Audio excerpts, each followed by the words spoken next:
उपस्थित सभी विधायकगण, नेतागण, महिला कांग्रेस, यूथ कांग्रेस, एनएसयूआई और सेवा दल के मेरे सभी साथी, सभी कार्यकर्ता, सब भैया बहनन, आपको हमारी राम राम।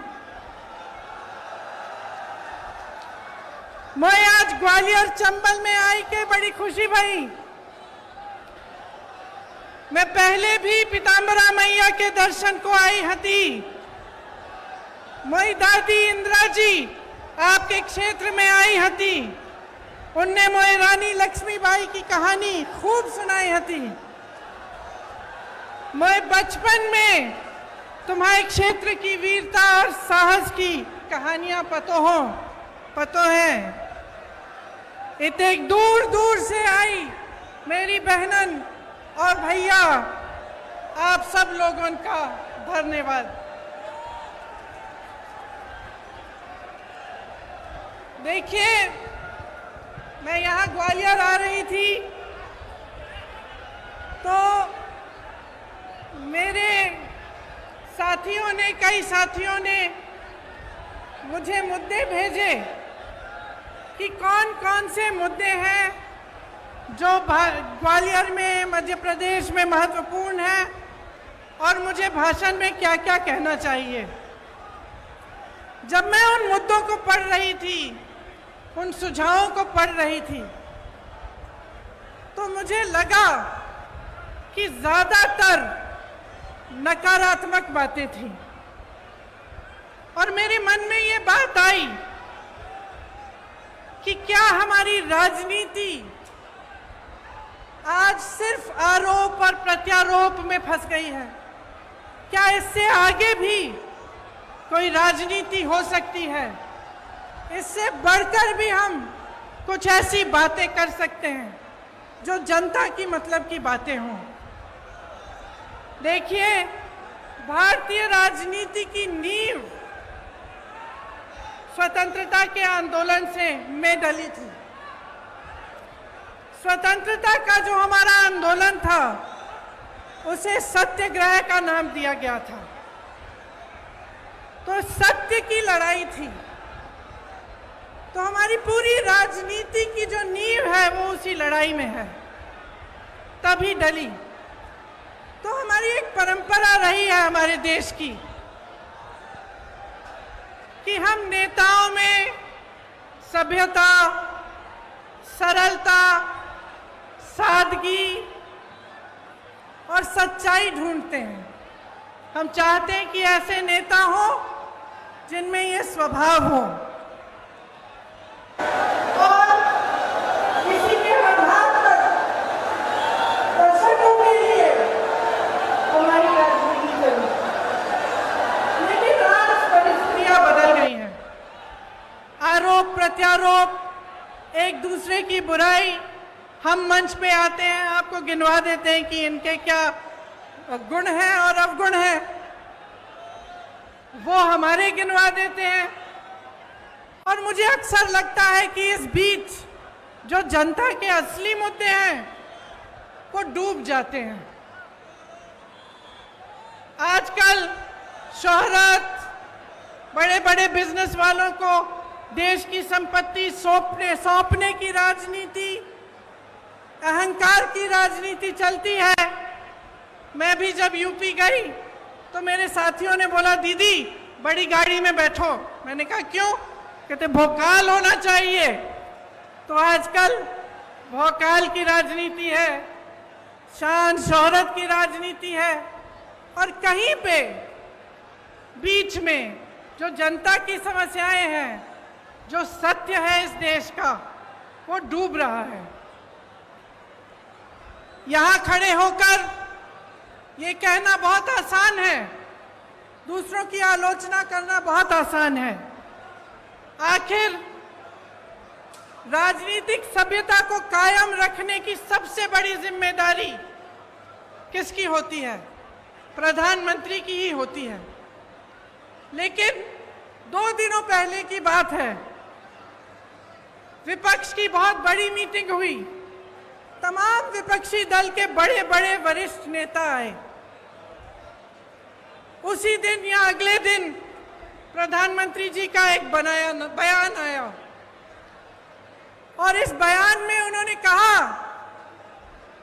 कि जितनी भी विपक्ष के नेता हैं, जितने भी विपक्ष की पार्टियां हैं, एक झटके में प्रधानमंत्री जी ने जैसे सब धान 22 पसेरी सबको चोर बोल डाला।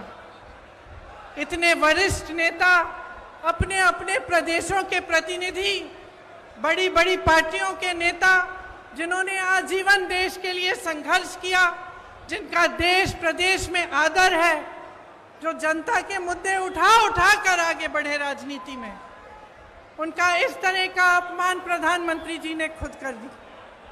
और दूसरी तरफ देखिए, मणिपुर में 2 महीनों से पूरा प्रदेश जल रहा है, घरों में आग लगाई जा रही है, मार काट हो रही है आपस में, महिलाओं के साथ भयावह अत्याचार हो रहा है, बच्चों के सर पर छत नहीं रहे, और हमारे प्रधानमंत्री जी ने 77 दिन के लिए कोई बयान ही नहीं दिया इस पे। वहां पे एक्शन लेना छोड़िए, एक लफ्ज नहीं कहा। कल मजबूरी में, क्योंकि एक इतना भयावह वीडियो वायरल हुआ कि वो फिर चुप नहीं रह पाए, तो मजबूरी में कल एक बयान दिया उन्होंने, एक वाक्य बोला और उस वाक्य में भी राजनीति घोल दी। उस वाक्य में भी उन्होंने उन प्रदेशों का नाम ले लिया जिसमें विपक्ष की सरकार है। तो मैं आपसे पूछना चाहती हूं कि ये जन आक्रोश लिखा है, ये जन आक्रोश किस बात का? ये जन आक्रोश आपके ही मुद्दों पर है कि नहीं है? और यहां खड़े होकर मैं भी इस 30 मिनट के भाषण में 10 मिनट प्रधानमंत्री जी की आलोचना कर सकती हूं। 10 मिनट के लिए मैं ये कह सकती हूं कि कितनी घोषणाएं, नकली घोषणाएं की, कितने घोटाले किए, कितने नाटक करते हैं शिवराज जी। और मैं 10 मिनट के लिए सिंधिया जी के बारे में भी बोल सकती हूं कि किस तरह से अचानक उनकी विचारधारा ही पलट गई। लेकिन आज मैं यहां आपका ध्यान भटकाने के लिए नहीं आई हूं, मैं आपके मुद्दों पर बात करने आई हूं। और आज जो सबसे बड़ा मुद्दा है आपका, मैं जानती हूं क्या है, महंगाई का मुद्दा है। सबसे बड़ा मुद्दा आज महंगाई है। और मैं सिर्फ सब्जी, फल, आटा, गेहूं, इस सब की मैं महंगाई नहीं कह रही हूं। ये तो है ही, जब टमाटर 150 रुपए में आप खरीद नहीं सकते तो ये तो है ही। लेकिन इस महंगाई से किस तरह आपकी कमर तोड़ी जा रही है उसकी बात कर रही हूँ। मैं वो बात कर रही हूँ कि जब घर में इतनी बारिश हो रही है, आजकल छत से कुछ पानी गिर रहा है, आपको मरम्मत करवानी है, वो मरम्मत महंगी हो गई है। आपको किसी के घर जाना है, कुछ ले जाना है उनके लिए, वो खरीदना मुश्किल हो गया है। आपके बच्चों की फीस भरना मुश्किल हो गया है। इतनी बारिश में जो बच्चे स्कूल पाठशाला तक जा रहे हैं, उनके लिए छाता खरीदना मुश्किल हो गया है। आपके पूरे जीवन पर एक बहुत बड़ा बोझ बन गई है ये महंगाई।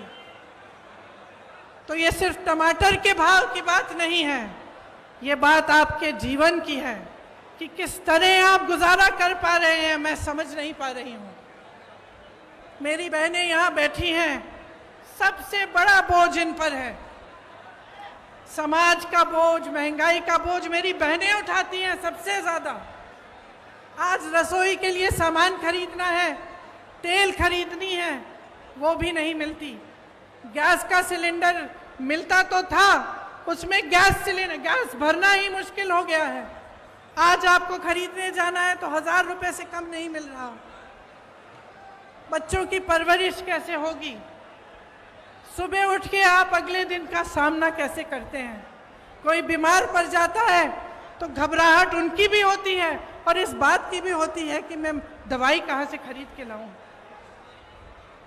घर पे बीमार पड़ा है, लेकिन दुकान जाकर इतनी महंगाई है कि दवाई ही नहीं मिलेगी, मैं क्या करूं? आज ये है आपकी परिस्थितियां। तो इस बीच मुझे उचित नहीं लगता कि यहां आकर मैं फिजूल की बातें करूं, मैं दूसरों की बार बार आलोचना करती रहूं। मुझे ये उचित लगता है कि हर चुनाव में, हर प्रदेश में, हर गांव में, हर मोहल्ले में जब कोई नेता जाता है तो उसे जनता के मुद्दों पर बात करना पड़ेगा। उसको बताना पड़ेगा कि ये महंगाई क्यों है, कि महंगाई के साथ साथ इतनी बेरोजगारी क्यों है, कि एक ऐसी सरकार क्यों है आज हमारे देश में जिसने पूरी की पूरी देश की संपत्ति एक या दो बड़े बड़े बिजनेस वालों को बेच दी। जहां से आपको रोजगार मिलता था, उन कंपनियों को जब इन्होंने अपने मित्रों को सौंपा तो उनको मालूम होगा कि आप बेरोजगार होंगे। आपको रोजगार कहां से मिलता था? पीएसयू से मिलता था, बड़ी बड़ी जो सरकारी कंपनी थी उनसे मिलता था। आपको रोजगार खेती की कमाई से मिलता था, आपको रोजगार सेना से मिलता था, आपको रोजगार छोटे छोटे व्यापार से मिलता था। आज परिस्थितियां क्या हैं? जो बड़ी बड़ी कंपनियां हैं वो तो सारी सौंप दी इन्होंने अपने दोस्तों को। सेना की भर्ती का क्या किया, अग्निवीर का आप जानते हैं। आपका ये जो क्षेत्र है, ग्वालियर का क्षेत्र, रानी लक्ष्मीबाई जी का क्षेत्र है, यहां से तमाम वीर जवान जाकर हमारे सरहद पे खड़े होते हैं।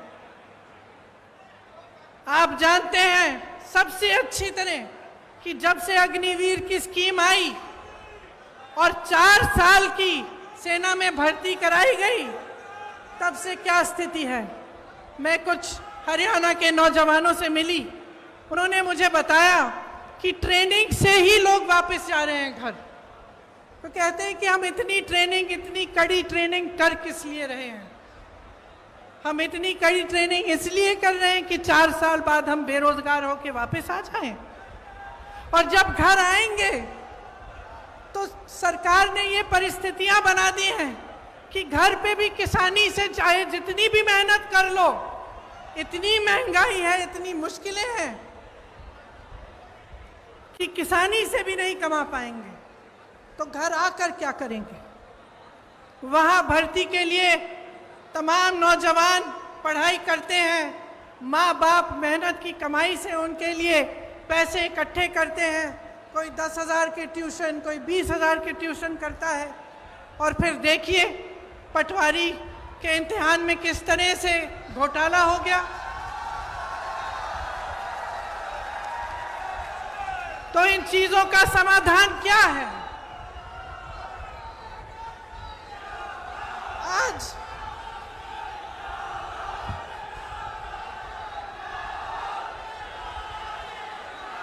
शर्म की बात है, शर्म की बात है कि सिर्फ मात्र सरकारी जो नौकरियां हैं मात्र 21 दी गई हैं पिछले 3 सालों में। 2018 में जब हमारी सरकार बनी थी तब इन्होंने सरकार गिराई। उससे पहले इनकी सरकार 10 सालों से चल रही थी, उससे ज्यादा। आज 18 सालों से इनकी सरकार है और ये परिस्थितियां हैं। तो चुनाव के पहले ये कहने का क्या फायदा है कि हम फलां स्कीम बनाएंगे, हम महिलाओं को कुछ देंगे, हम नौजवानों को रोजगार देंगे। क्या फायदा है? 18 साल से तो आप सरकार में रहे हैं, तब तो आपने कुछ दिया नहीं।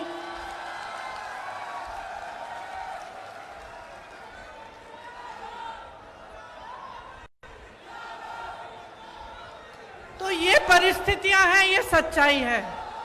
आपके मुद्दे क्या हैं? महंगाई है, बेरोजगारी है। जिस तरह से ये घोटाले पे घोटाला होता जा रहा है, जिसकी बड़ी लंबी लिस्ट है, यहाँ मेरे पास निकालते हूँ क्योंकि इतनी लंबी है कि इतने सारे याद भी नहीं रह पाते। खैर, निकाल के बाद में बताऊंगी, दिख नहीं रही। तो इन्होंने इतने सारे घोटाले किए, कुछ नहीं छोड़ा, सड़कें नहीं छोड़ी, कुछ नहीं छोड़ा, भगवान की मूर्तियां नहीं छोड़ी महाकाल में।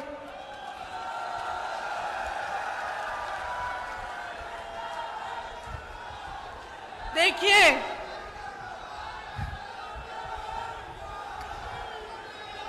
एक बात है, देखिए, दो बातें।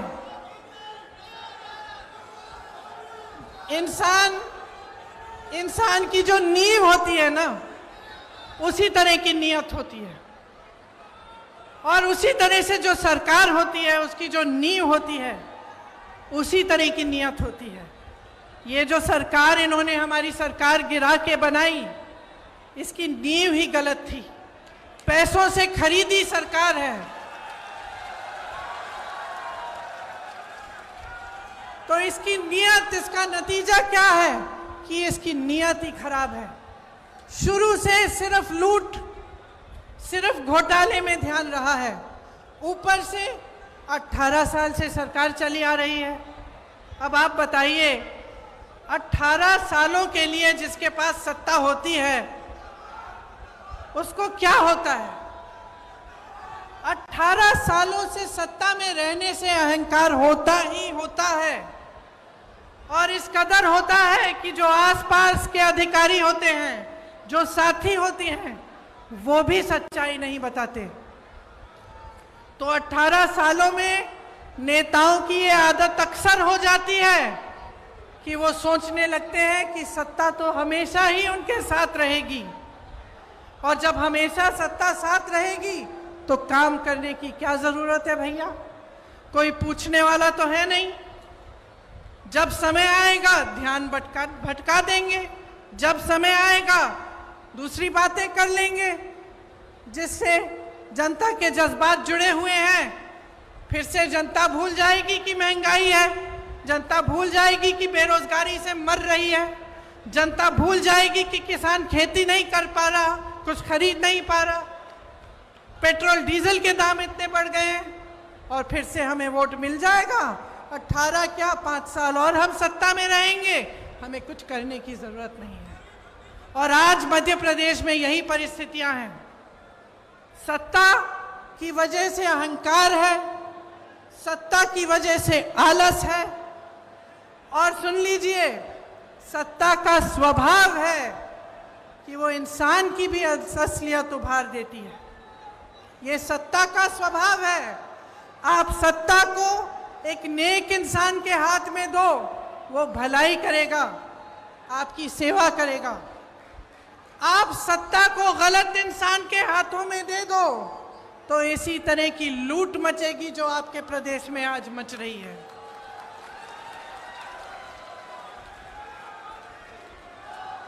महंगाई, बेरोजगारी से समाज में तनाव बढ़ता है। जब समाज में तनाव बढ़ता है तो अत्याचार बढ़ते हैं, और अत्याचार हमेशा उन्हीं पर होते हैं जो ज्यादा कमजोर हैं। आप सब ने देखा कि आदिवासियों के साथ किस तरह की हरकतें की जा रही हैं। आपने देखा कि इनके शासनकाल में दलितों के साथ कितने अत्याचार हो रहे हैं। महिलाओं की तो हम बात ही ना करें, हर रोज बलात्कार होता है। एक तरफ आपके अखबारों में बड़े बड़े इश्तिहार हैं इनकी सरकार के, और दूसरी तरफ ये खबरें कि किसी भाजपा के नेता के बेटे ने किसी के बलात्कार किया है, उसका आरोपी है, या फिर किसी महिला की छेड़छाड़ की है। तो ये परिस्थितियां हैं। अब आपको समझाना जरूरी भी है, लेकिन मैं जानती हूं कि सबसे ज्यादा विवेक जनता में होता है, सबसे ज्यादा। और मेरी समझ यह है कि जनता कभी गलत निर्णय नहीं लेती। जो भी निर्णय है उसका आदर लोकतंत्र को करना पड़ता है। तो अब समय आ गया है कि आप अपने लिए, अपने भविष्य के लिए एक बहुत बड़ा निर्णय करने वाले हैं। यह निर्णय क्या है कि अगले 5 सालों में क्या आप यही चाहते हैं जो आपने पिछले 5 सालों में देखा? और इस विषय में मैं आपसे पूछना चाहती हूं मेरे नौजवान भाई बहन बताइए, आप में से कितनों को रोजगार मिला है?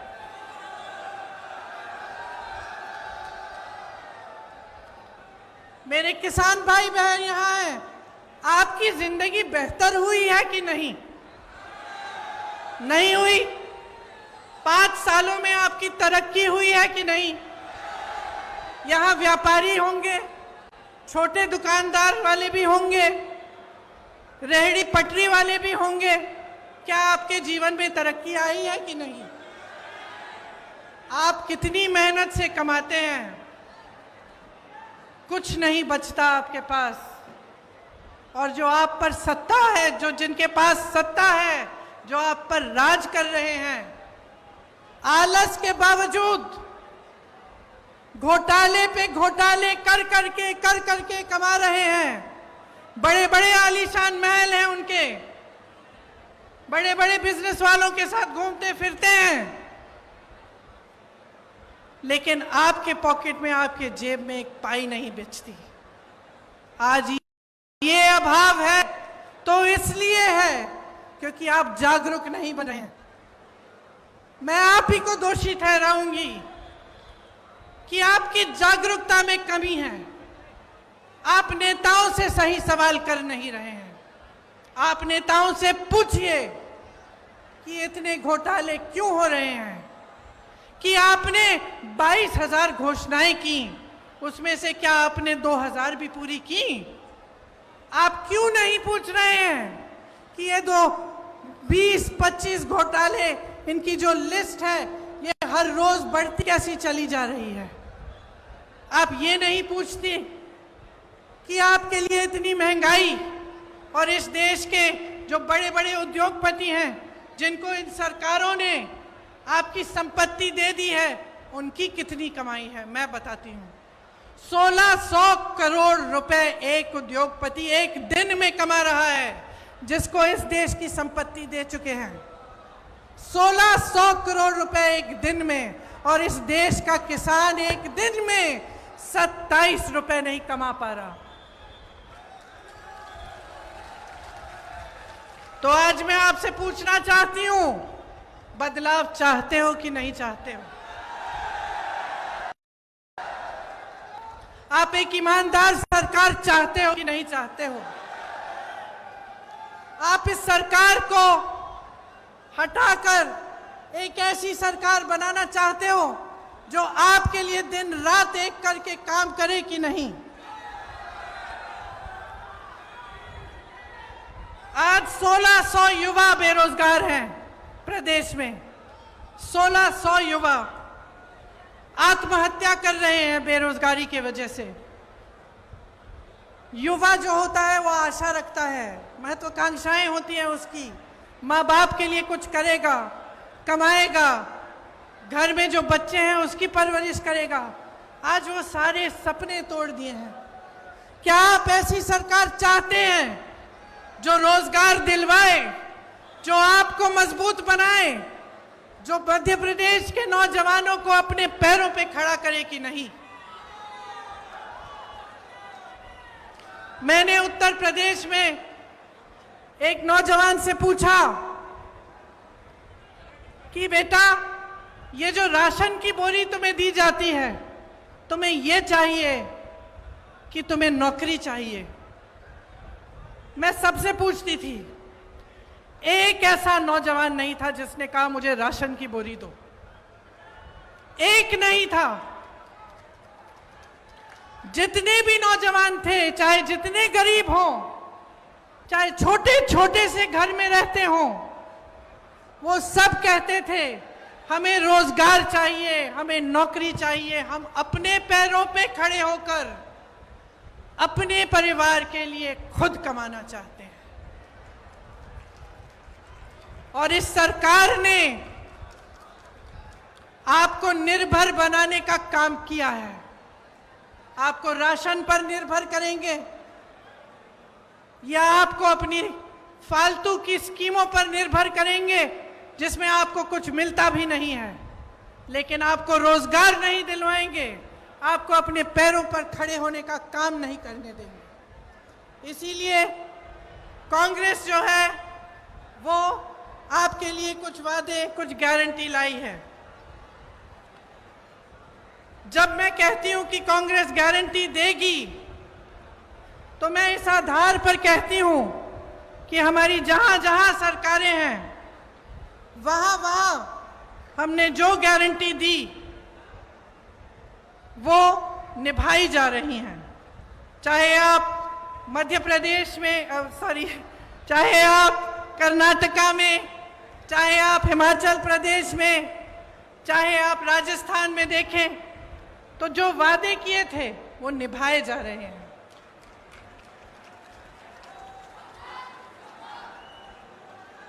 राजस्थान में, छत्तीसगढ़ में, हिमाचल प्रदेश में पुरानी पेंशन की स्कीम लागू है। जब आप सरकारी नौकरी लेने जाते हैं तो उसमें सबसे बड़ी चीज क्या होती है? जीवन के लिए सुरक्षा। मतलब कि नौकरी 20-25 साल नौकरी करने के बाद आपको पेंशन मिलेगा, आपको एक सहारा मिलेगा। वो सहारा आज नहीं मिलता सरकारी कर्मचारियों को। सरकार कहती है पैसे नहीं है इसके लिए। तमाम सरकारी कर्मचारी परेशान हैं। इनके पास बड़े बड़े उद्योगपतियों के लोन माफ करने के पैसे हैं, आपके पेंशन देने के पैसे नहीं हैं। इसीलिए जहां जहां कांग्रेस की सरकार है, वहां वहां पुरानी पेंशन आज लागू है, क्योंकि हम आपका आदर करते हैं। हम समझते हैं कि जो सरकारी कर्मचारी है, जो दिन रात सालों के लिए सेवा करता है, उसके लिए बुढ़ापे में भी सहारा होना चाहिए। और यहाँ पे भी एक घोषणा ये है, गारंटी, कि पुरानी पेंशन यहाँ भी लागू होगी। मेरी बहनों के खातों में हर महीने सीधे 1500 रुपए डाले जाएंगे।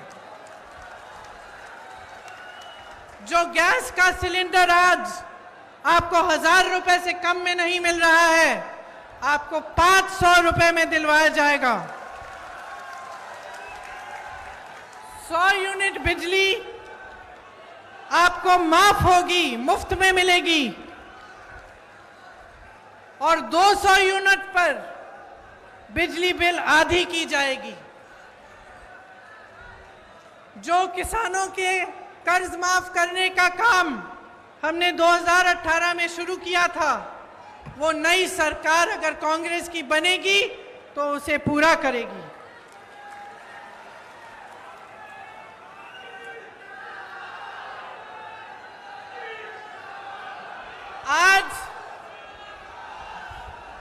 आज छत्तीसगढ़ में कांग्रेस की सरकार है, 2600 रुपए धान मिल रहा है। 2600 रुपए आपको मिलते हैं धान के लिए। जहां पे हिमाचल में हमारी सरकार है, वहां जो वादे किए उनको पूरा करने का काम शुरू है।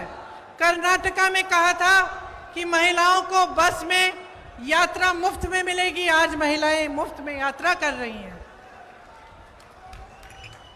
तो इस बार मध्य प्रदेश में मुझे लगता है कि प्रचंड बदलाव की लहर है। और मैं आपसे आग्रह करती हूं कि प्रचंड बहुमत से आप इस बार कांग्रेस को जिताइए। एक ऐसी मजबूत सरकार बनाइए जो न खरीदी जा सके न गिराई जा सके, जो 5 सालों के लिए दिन रात आपके लिए काम करे और आपके ही भविष्य को मजबूत बनाए।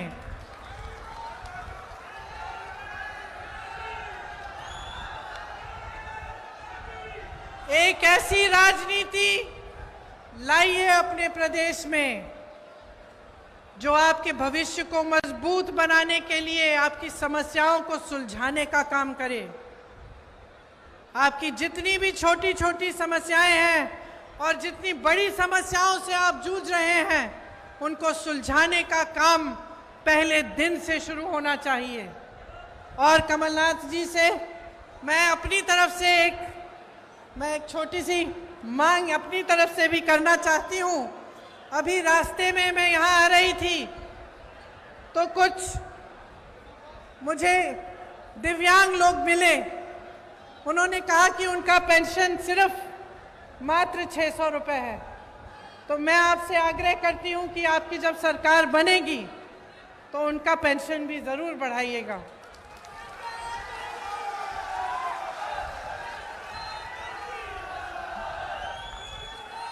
देखिए, ये ग्वालियर चंबल की धरती है। जैसे मैंने कहा, झांसी की रानी की धरती है। बड़े बड़े यहाँ से महापुरुष हुए, अपने क्षेत्र के लिए, अपने देश के लिए, अपनी जनता के लिए जी जान एक की। ग्वालियर चंबल बारे अब की जी मामा जी की भ्रष्ट सरकार बदलबे बारे है। बोलो, बदलबे बारे है ना? ठीक बोल रही हूं? और बोलूं आपकी भाषा में? एक बार हमारे संगे जोर से बोलो, भाजपा जाए बे बारी है, कांग्रेस आए बे बारी है। भाजपा जाए बे भारी है, कांग्रेस आए बे भारी है। और आप सबको धन्यवाद देना।